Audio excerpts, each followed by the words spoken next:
Sir thank you very much جی نگہت مرزا. شکریہ chairman صاحب.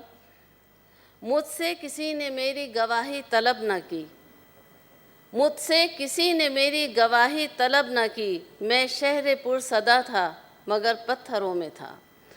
جناب کوئی کہہ رہے کہ 1 مہینے پہلے شروع ہو گئی تھی کارروائیاں کہ فلاں پارٹی کو جتوایا جائے گا اور مختلف قسم کی باتیں ہو رہی ہیں، لیکن اگر کراچی کے حوالے سے دیکھا جائے اور فیکٹس اکٹھے کیے جائیں تو جب مردم شماری شروع ہوئی تھی 2017 میں مارچ سے مئی تک، اس زمانے میں کراچی کے 1 کروڑ افراد کو گمشدہ قرار دے دیا گیا جو پیپرز پر نہیں آیا. اسی کے مطابق بعد میں حلقے بندیاں ترتیب ہوئیں، بہت شور مچایا گیا، لیکن افسوس کہ تمام پارٹیوں کو اس بات پر ایکشن لینا چاہیے تھا جو نہیں لیا گیا. یہ وجہ میری سمجھ میں نہیں آتی.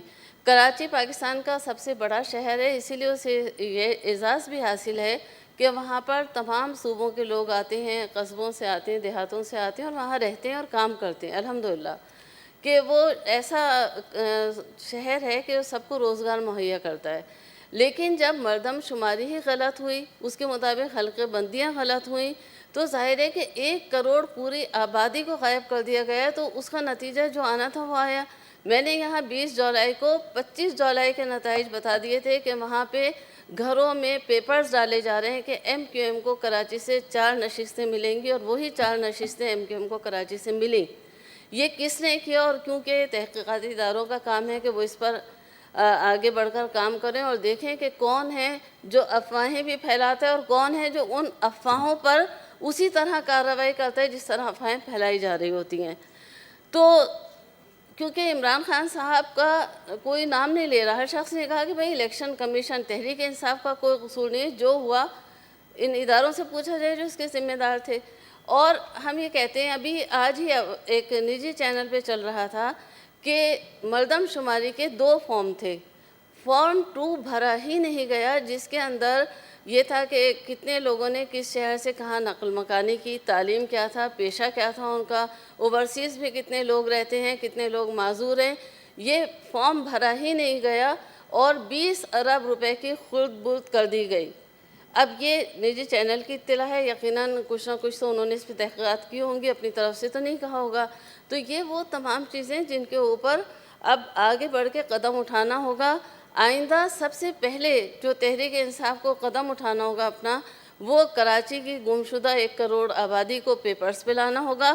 اس کے مطابق حلقے بندیاں کی جائیں اور حلقے بندیوں کا عجیب و غریب، یعنی کراچی کے ساتھ ایک مذاق بنایا ہوا ہے کہ پورے پاکستان میں ووٹرز لسٹوں پہ حلقے بنتے ہیں اور کراچی میں آبادی کی بنیاد پہ حلقے ترتیب پاتے ہیں.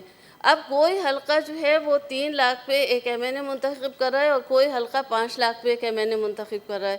تو مہربانی کر کے تمام ادارے ان پر غور کریں، یہ ظلم و ستم بند کریں. کراچی میں پاکستانی ہی رہتے ہیں، کوئی باہر سے آ کے لوگ نہیں رہتے. وہ والی جو خلائی مخلوق ہے، مجھے لگتا ہے وہ ہم ہی لوگ ہیں کراچی والے، جو پتہ نہیں کہاں سے اترے ہیں اور کون سے سیارے کے مخلوق ہیں کہ پاکستان انہیں گننے پہ بھی تیار نہیں ہیں. مجھے بس یہ کہنا ہے کہ بنایا جائے تاکہ تمام پارٹیز جن شکوک و شبہات کا اظہار کر رہے ہیں ان کا ازالہ ہو. اور کراچی کے حوالے سے میں ایک شعر پارلیمنٹ کی نثر کرتی ہوں کہ غیر ممکن ہے کہ حالات کی گتھی سلجھے، غیر ممکن ہے کہ حالات کی گتھی سلجھے، اہل دانش نے بہت سوچ کے الجھائی ہے. شکریہ. Thank you G.